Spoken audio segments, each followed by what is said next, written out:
For 38 days, the Coral Adventurer has trekked the Australian coastline, providing guests on board this historic circumnavigation with not only a unique look at Australia, but a glimpse into our maritime and national history.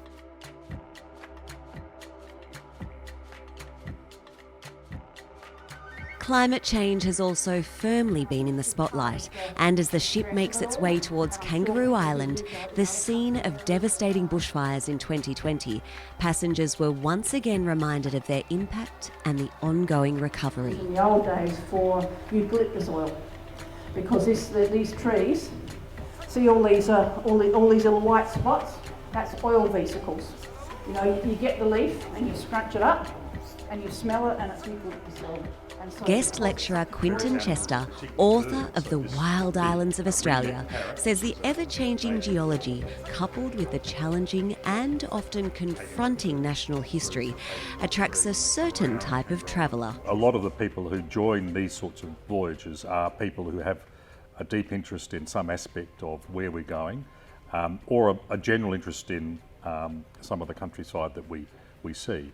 And they don't sort of stumble into a trip like this. They've made a very deliberate choice for this kind of voyage, which gives them that extra depth of information that they're looking for. So it's a conversation really that we have amongst us all, including the guest lecturers and the crew, with the guests, often who've got great knowledge and expertise in different areas. So that's one of the great thrills doing this job, is that, you know, you're not just spouting information, you're sharing ideas and coming to a different understanding about things.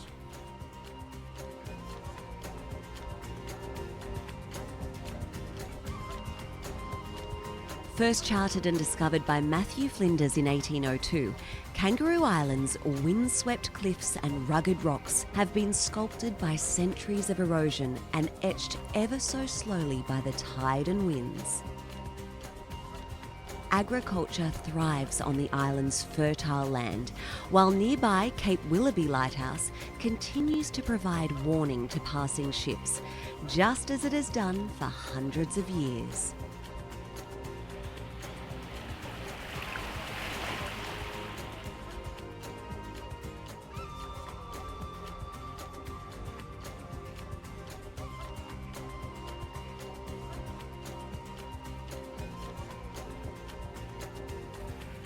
Guests are treated to breathtaking views as they trek up towards the lighthouse, with guides also providing a glimpse into the life of a lighthouse keeper living on this remote outpost, responsible for keeping the lamp flickering on even the dark and coldest of nights.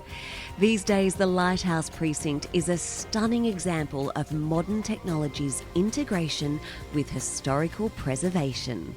It's a very special place. It's the first lighthouse in South Australia, and it's the 12th of those big highway lights in Australia.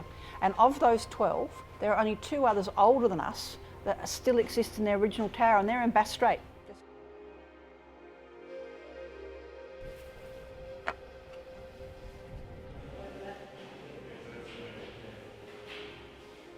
It would have been hand ground in Paris by a room full of French ladies. Because in those days, girls, just like today, women's labour was cheap. Those up for a little extra challenge commence the 112-step winding climb towards the top of the lighthouse, stopping to catch their breath and marvel at the intricate architecture and fittings which have withstood the tests of time.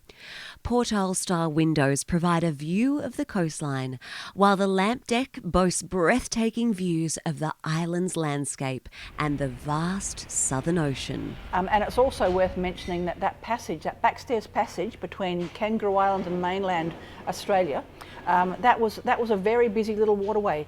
At 120 years ago, we were getting 70 to 100 ships a week through that little passage, and so it was quite busy.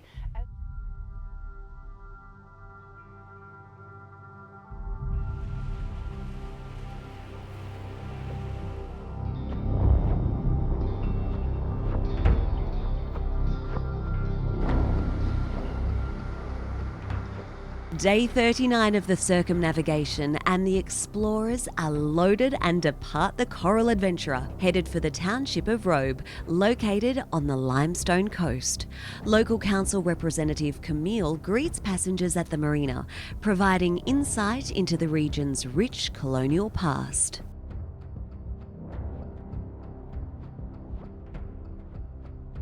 Like many of the coastal inlets and villages in this region, Robe played a significant role in the early European settlement of Australia. Guests spend a few hours walking the streets, visiting galleries, shops and the museum, before making their way back to the Coral Adventurer for the short trip along to Port Fairy.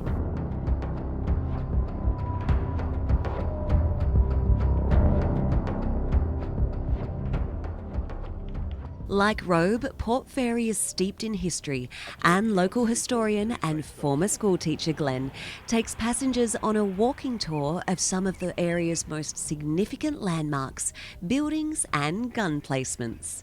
Much of the region's early success due to the arrival of visionary Scottish immigrant James Atkinson in the 1800s. This is Victoria's oldest surviving wooden dwelling. So we go, wow!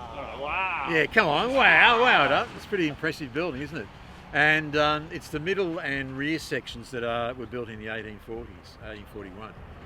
And you might be wondering, well, hang on, 1841, that was before Atkinson bought the land? So 1841's a couple of years beforehand, so there were people here before then. And they were the whalers.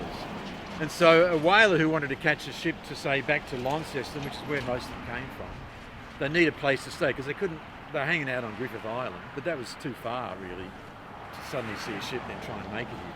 So John Griffiths built this middle and rear section so the whalers could stay here and wait for the ships.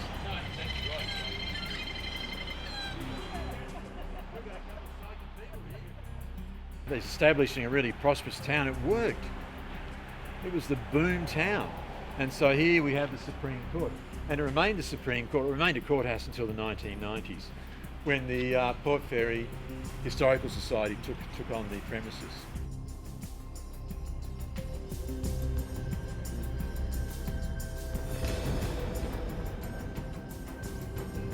Guests then make their way back to the Coral Adventurer for lunch and a series of afternoon presentations as the Coral Adventurer continues along the east coast. Captain Matt Fryer taking the ship in close enough for passengers to view the iconic 12 Apostles from the deck. The Port of Stanley and the incredible Highfield House is the next stop on our circumnavigation. The spectacular homestead, an architectural marvel which has stood witness to the passage of time and served a myriad of purposes throughout its existence. A spectacular family homestead built in the 19th century by prominent settlers, the Wetheringtons.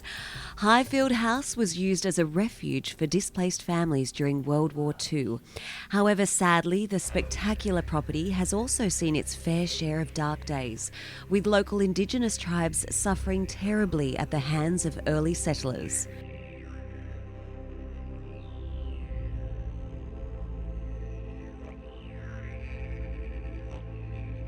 We recently went to Highfield House off of Stanley, and that had this terrible history of the planned extermination of the Indigenous people, and I think that's something that we all need to keep in the forefront of our minds, that sort of thing happened not that long ago, to be honest.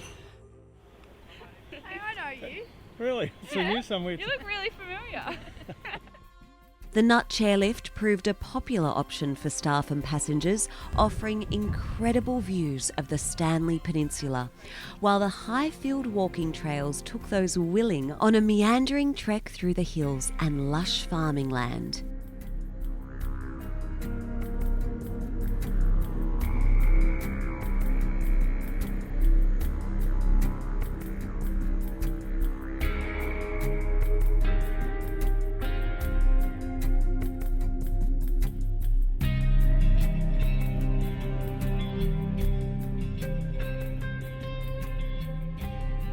While guests enjoy their time on shore, Captain Matt Fryer and the expedition team have spent much of the afternoon planning their return to the ship, following an increase in wind and waves. The Explorer is just returning from Stanley here, and we're outside of port limits over here, and the weather's come up a little bit.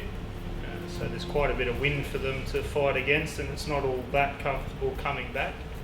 So we're departing pretty much straight away. So we've just weighed anchor, brought the ship in a bit. We still have to be outside port limits, but coming in a bit just gives the Explorer a better angle to run at. Even on the rougher days, as the relentless waves of the Southern Ocean roll in and crash against Tasmania's untamed west coast, the ride for guests is smooth, with the Coral Adventurer's all-weather stabilisers hard at work. The grey skies and powerful ocean swells demonstrating just how unforgiving this island coastline is.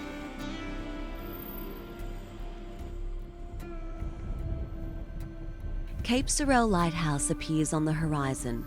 The distinct octagonal structure, first illuminated in 1899, still plays a crucial role in protecting passing vessels. Its sighting has sparked much excitement amongst the lighthouse enthusiasts on board. Dale has an enthusiasm for lighthouses second to none, and this is reportedly a very pretty lighthouse, so we're coming over to have a good look at it.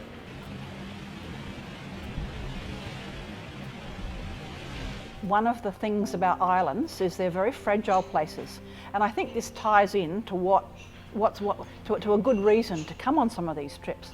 Islands are fragile places. You have to treat them carefully. Looking at them from the ocean is a really good option, and looking at how islands work and how island biogeography works also feeds in to how people can look at conservation in their own world. As the Coral Adventurer steams past Southwest Cape, passengers spend the afternoon snapping images of the cliff and wildlife from the deck before retiring inside for dinner and drinks on dusk.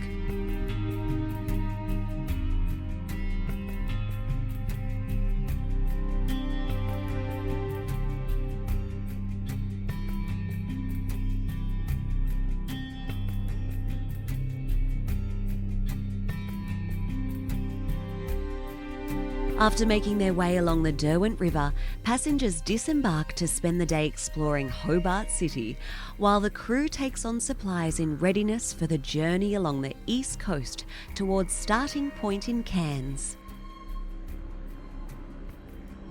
A haven for nature enthusiasts and adventure seekers, Bruny Island, with its diverse landscape and wildlife, provides the perfect location for the Coral Adventurer's next excursion. After boarding buses, passengers are whisked away to Adventure Bay for a boat trip, very different to anything they have undertaken to date. Decked out with ponchos, passengers board fast boats for a journey along the Bruny Island coast with its spectacular sea caves and fluted cliffs. Here, we brought what's the best name is cave.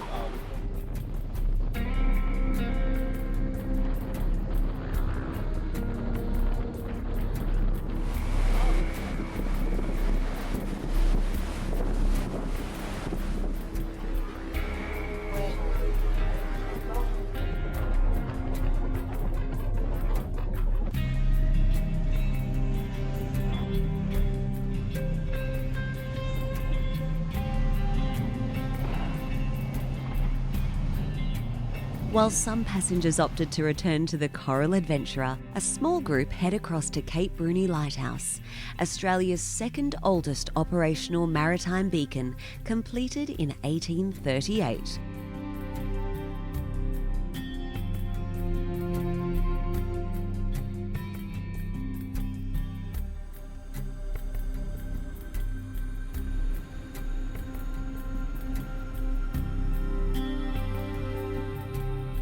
For guest lecturer Quinton Chester, exploring the historic sites and walking along the rugged terrain is like walking back through time. It's an incredible history lesson. Well, really it's a chance to pick up on some of the coastal changes that we experience. So the ship's done this magnificent voyage right around most of the continent now, and we've hit the south coast, and we're getting to see some of that very powerful geology which evolved with the separation from Antarctica over the last 30 million years, and the impact of the Southern Ocean on this part of the world, which is profound, both over geological time, but even day to day. We've seen some big seas on this voyage, and just even the rugged coastline around us, where you see these wind-swept places, waves crashing over rocks. The power of that ocean environment is a very strong thing to convey to people, because sitting at home, in your suburban home, it's not something that you really think about. But putting yourself into this space gives you that whole concept of what the ocean's all about. Day 45 of the Circumnavigation, and the explorers are once again prepared for an excursion to nearby Moreton Island. Hey Jace, Explorer 1 is about to depart with 26 on board. While passengers enjoy another outing, for crew, the stop provides another opportunity to sharpen their emergency response skills. This time, it's fire drills and evacuation. Yes, copy that.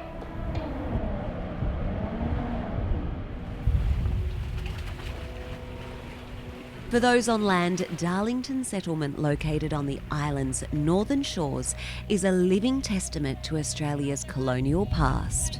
But in 1830, every stone was carved and moved into place by the convicts the settlement would eventually house. While historically Darlington Settlement was a place of hardship and sheer brutality, these days it's a wonderfully peaceful precinct and a sanctuary for the island's wildlife.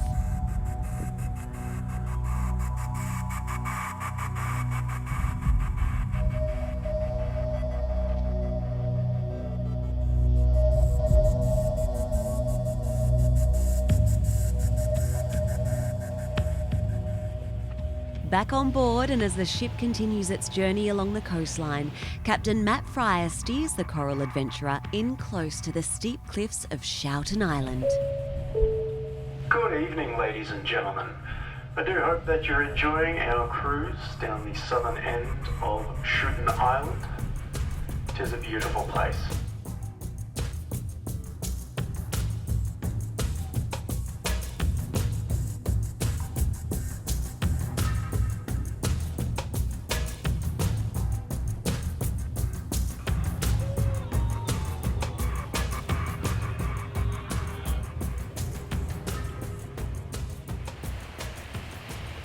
Flinders Island punctuates the trip across Bass Strait. Named after British explorer and navigator Matthew Flinders, who by now is very familiar to guests on board the Coral Adventurer, the island bears witness to centuries of human occupation and millions of years of natural evolution. After a brief walk along the beach, passengers are transported to Unival Winery for a wine tasting and vineyard tour.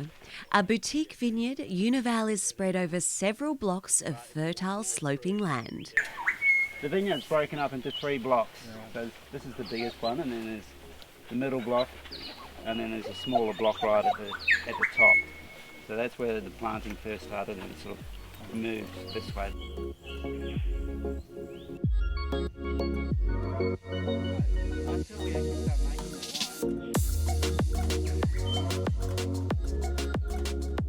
Unival's success lies in its unique location. The island's microclimate, which is influenced by ocean currents, creates the ideal climate for cultivating grapes of the highest quality. Hand-picked, the grapes are used to produce a wine with a distinct taste, infused with the island's salty breezes and mineral-rich soils. Cabernet, there's not a lot in Tasmania, primarily because it's too cool in most areas.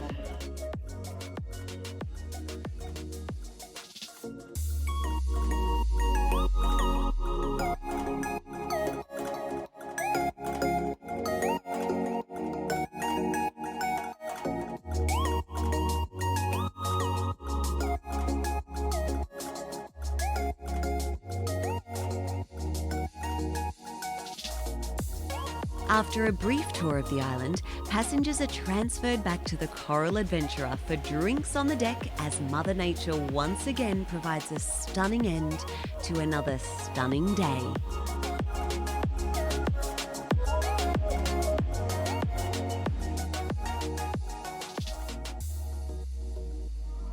With the pilot safely aboard, Captain Matthew Fryler begins to steer the Coral Adventurer in towards the coastal township of Eden, a pod of dolphins making the most of the ship's presence, playing in the bow waves.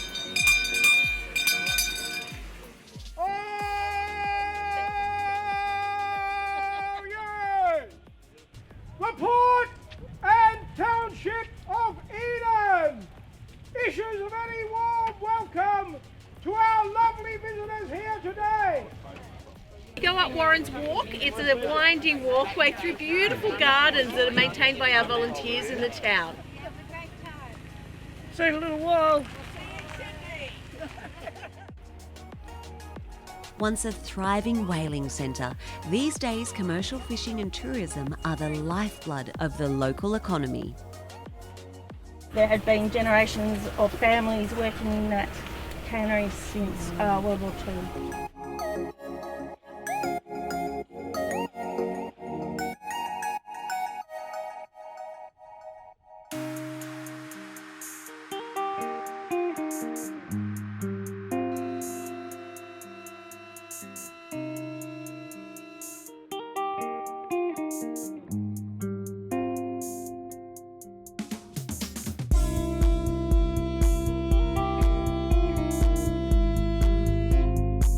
A thick fog greets the Coral Adventurer as the ship arrives in Bateman's Bay. Following a meeting to discuss the day's excursions, passengers board the Explorers for the first of the day's activities. On shore, the Mayor and a number of community representatives, including several former guests of Coral expeditions, are there to greet the tour group prior to leaving on a river cruise.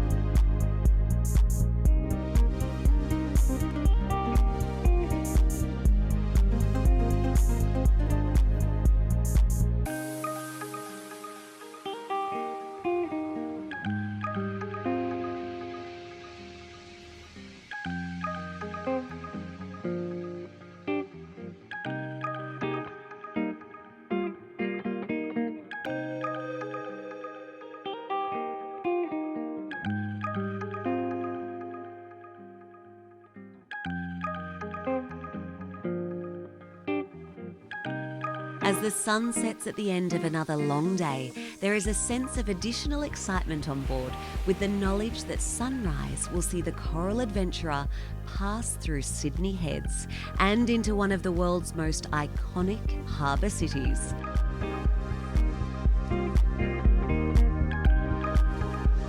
With the pilot on board, the bridge team guide the Coral Adventurer into Sydney Harbour.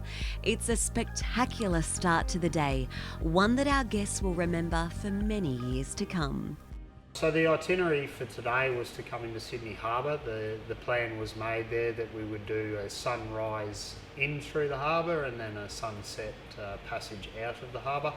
So we arrived off the Heads at 5:30 this morning. We took pilot and we entered in, and it was quite a spectacle actually. We had fantastic weather. The guests came out in numbers, so I'd forewarned them the day before that we were coming in early, and they made the effort to get out of bed and see the sights of the harbour. It really is an icon of Australia in many ways, Sydney Harbour. It's absolutely beautiful.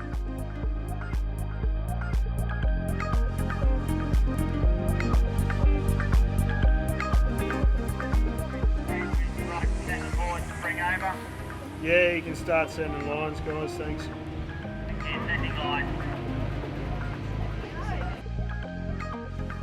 While some passengers opted to spend the day exploring Sydney City, most opted to take part in another of the Circumnavigation's special guest experiences.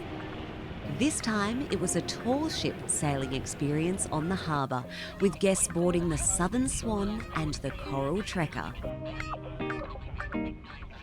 Yeah, she carried cargo from 1922 until 1969, and then she was refitted for about 10 years. They did a major refit of the ship in Nykøbing Mors in Denmark under a Canadian couple's ownership, and then sailed to England and across to the Caribbean and up to the Americas. Spent a number of years sailing the Atlantic. She was also a sail training ship for the Canadian Sea Cadets. And then she sailed back to Britain and joined the First Fleet reenactment in '87, waved off by the Queen and the Duke of Edinburgh to the people of Portsmouth as they sailed out, and 8-month voyage to Australia. Arrived here on the 26th of January 1988 to a reception of 2.3 million people on the harbour, and she's been based here in Sydney ever since. Guests also board the Coral Trekker, originally designed specifically for scientific exploration and environmental conservation, and today too fast for the Swan.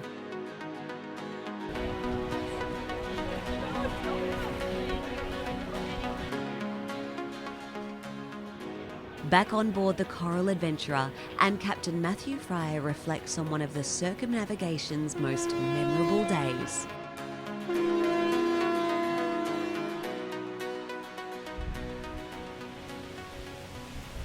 And what we're achieving here with the circumnavigation, I think something like today is an important part of the trip, both for the guest experience and for, you know, the occasion that it is for our company, and obviously for the country in certain circumstances.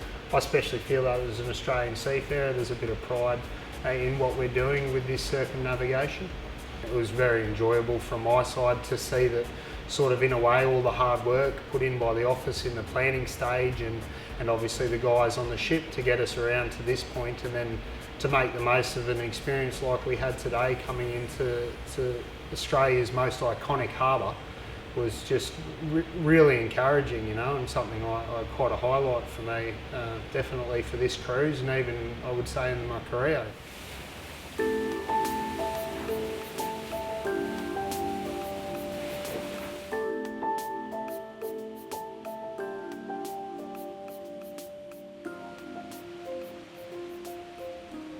A sea day provide great opportunity for Terry to give a presentation on Australia's colonial history before guests find themselves vantage points on the deck as the ship travels north along the coast, passing Bluey's and Boomerang Beach.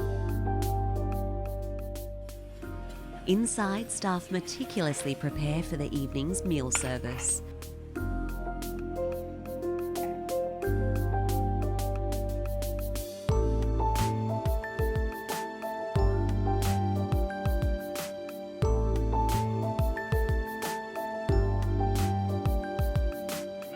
Oh, it's fantastic. Lovely night.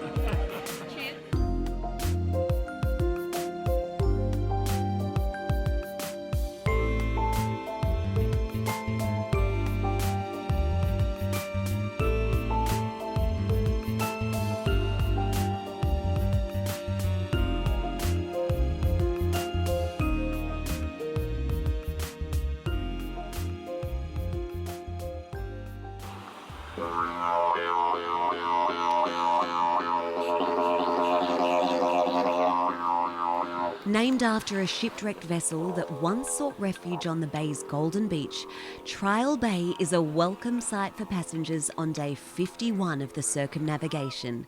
The group met by the local mayor and a troupe of local First Nations people who performs a traditional welcome to country and smoking ceremony before leaving to explore Trial Bay Jail, Smoky Cape Lighthouse and Southwest Rocks.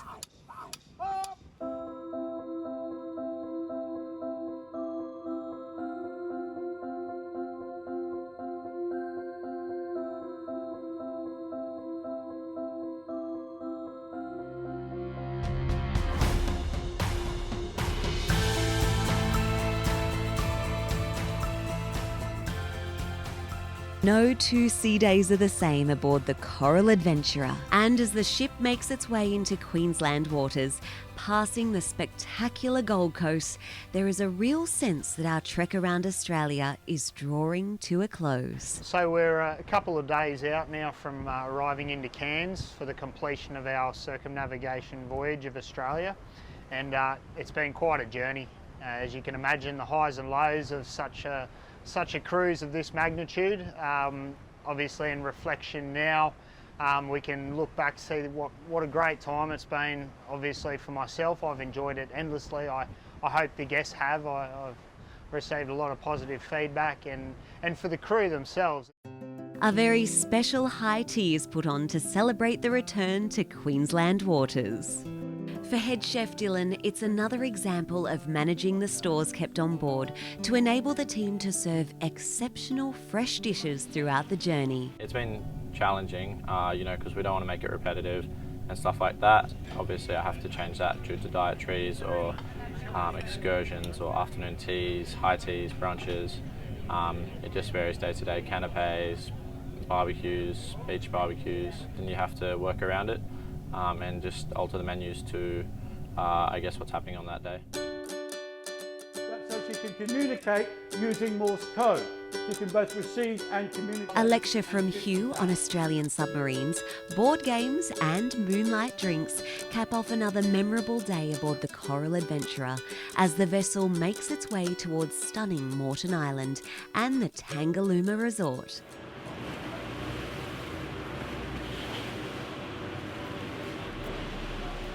With the ship anchored just off the island, the explorers transfer passengers to the beach for a day of eco-tours and exploration, including climbing the sand dunes and snorkeling the island wrecks.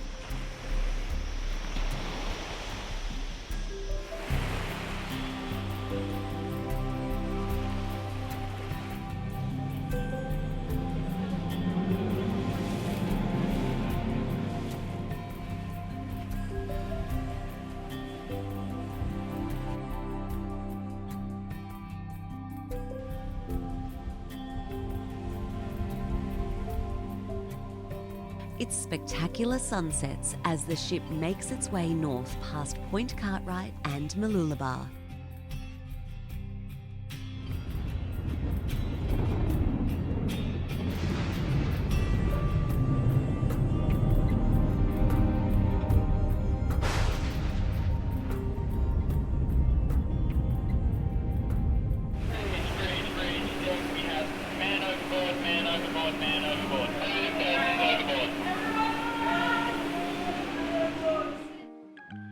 Passengers are invited to watch the man overboard exercises conducted off the stern of the ship, with Captain Matt Fryer once again using a sea day to sharpen crew skills.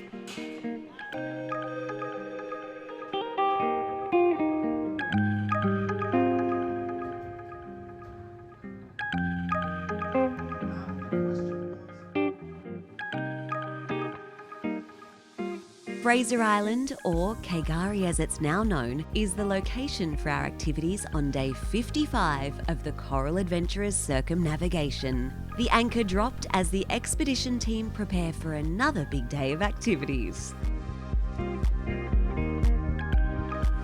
A tour through Kangaroo's ancient rainforest sets the scene for an incredible day on the world's largest sand island. 123 kilometres long and 22 kilometres wide, Kangaroo is home to approximately 100 freshwater lakes, including the stunning Lake Mackenzie.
It's once again full steam ahead for the Coral Adventurer as guests enjoy another stunning sunset, followed by a full moon as the ship continues to trek north along the Queensland coast, dawn exposing the crystal clear waters of Great Keppel Island.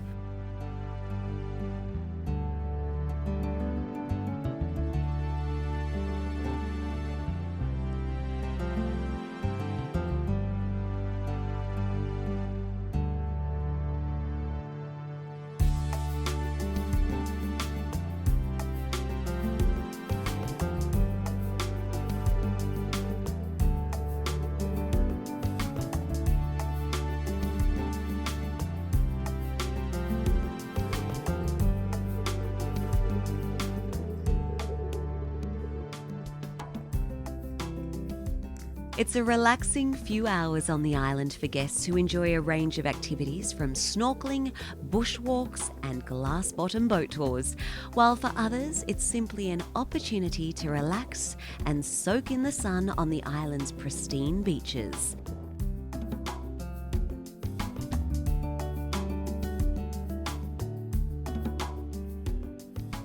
As is custom aboard the Coral Adventurer, our sun-kissed passengers are all back on board the ship in time for sunset drinks on the deck.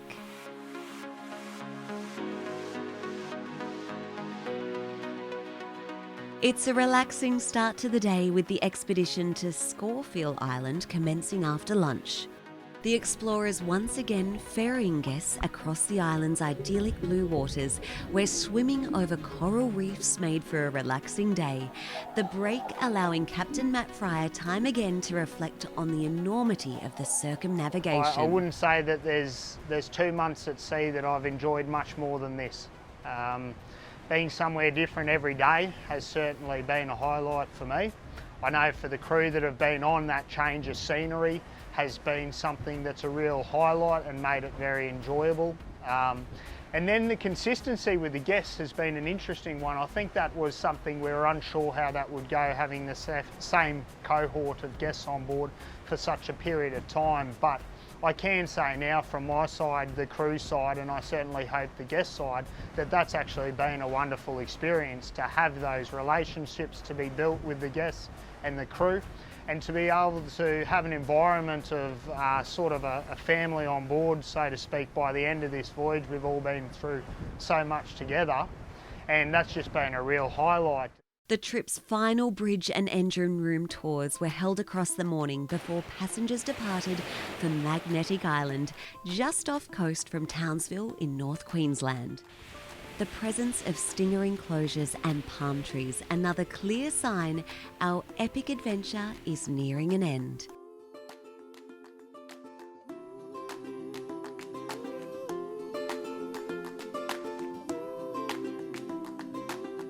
There's added excitement on board the Coral Adventurer, with crew and passengers dressing up for the Circumnavigation's gala dinner. When we commenced this voyage, Mitch, the second mate, he unpacked a brand new red ensign, and we've been flying that every day as we've been on our cruise around Australia. The following morning, a cruise through the Hinchinbrook Channel with its intricate mangrove systems was thoroughly enjoyed by all before the Zodiacs were used to transport guests through the shallower waterways before rejoining the Coral Adventurer for lunch ahead of the excursion to Dunk Island. Beachcombing and casual walks was the order of the day for most guests, while some decided to take the trek to the top of Mount Cootaloo on a hot and humid North Queensland afternoon, before returning to the beach for what would be the final sunset of the Circumnavigation, celebrated with a beach bar, barbecue and a team photo.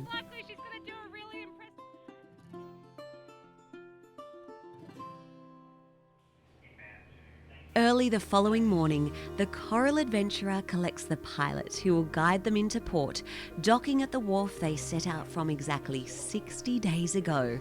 For passengers and crew, there is a real sense of pride, achievement, and more than a tinge of sadness that this epic voyage around Australia has come to an end.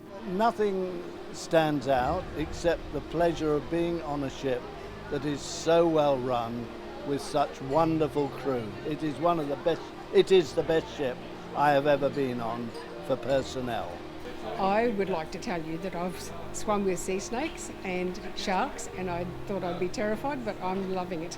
I'm so glad that I've done it, and the snorkeling's been amazing, the hikes have been amazing. Yeah, we've had a fabulous time, and I'd recommend it to anyone. Well, from somebody that's been to sea and somebody that's done a lot of travelling by ship, I'm absolutely impressed.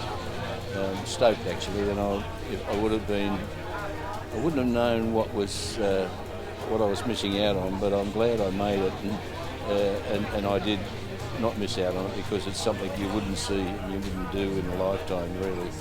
I just think I love the country more after going all the way around the coastline. Lovely, lovely staff. Loved all the Australians. I think sunshine makes everyone friendly. Adelaide had a gorgeous botanical garden. I love Tasmania. I'm from cold country. It was lovely weather in my opinion. And Sydney just makes my heart go pity-pat. Well, there's a lot of highlights, but I suppose some of the ones, setting foot on Cape York, snorkelling in all these remote reefs, flying over Uluru and Carter, standing on the lighthouse at Cape Lewin, seeing the Bunda Cliffs from the Great Australian Bight, and we've gone from the top end to the bottom end and seen Southwest Cape, Moreton Island and Flinders Island. We've really gone to places that we couldn't get to by car. It's been really great. The ship is beautiful, but not quite as beautiful as the captain and all the staff, and how wonderfully they've treated us this whole 60 days. They've been absolutely amazing, and thank you to all of them. I think the highlight was diving on the pier, Navy Pier. Beautiful place. Other than that, the staff have been wonderful. They're the highlight.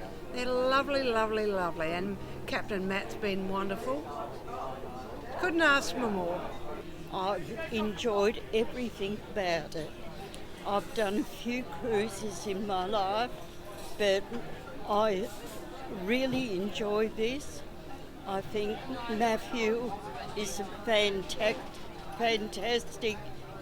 captain, and I'm very happy. The snakes, swimming with the sea snakes was a highlight.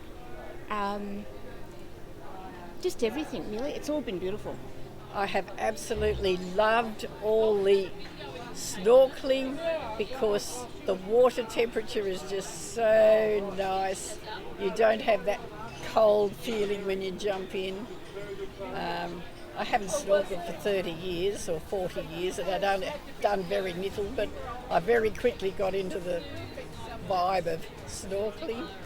But the whole thing, the comradeship, it's like a big family on the ship. I have just enjoyed everything.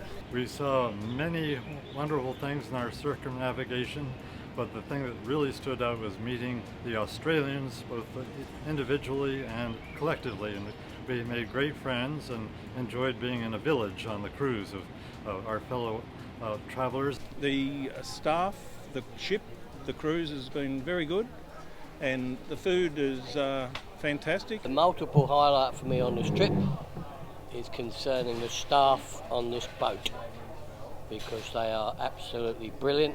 A lot of young kids, they're multi-skilled, multitask, they'll do anything you want them to do, and it's just very, very good to see.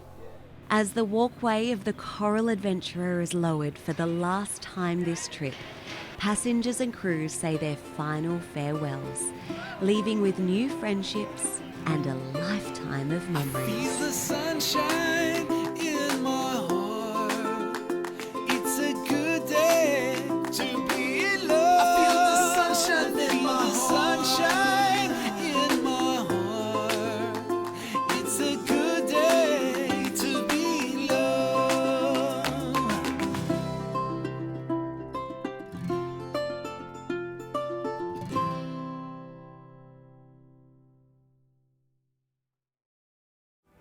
If